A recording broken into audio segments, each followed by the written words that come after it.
Sangod to na, nagdulom ang kalibutan sa sulod sang 3 ka oras.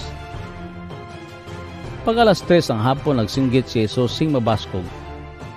Elohe, Elohe, lema sabachthani. Yakon sa yuron, Diyos ko, nagipabayan mo ako. Pagkabati sang iban nga nagatindog didto, nagsiling sila. Pamatiin ninyo, ginatawag niya si Elias. Sa gilayon nagdalaga ng isa ka tawo kag nagkuha sang espongha. Gitusmog niya ini sa maaslom nga binog kag gintakod sa punta sang tukon. Kag gintunghol sa baba ni Jesus agud supsupon niya.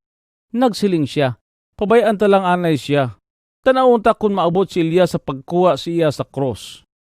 Nagsinggit sing mabaskog si Jesus kag nabugto ang iya ginhawa.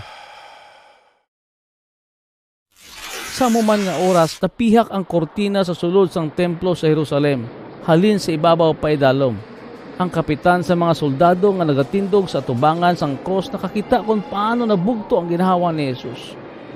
Matuod gid nga ang ini nga tawo amo ang anak sang Dios.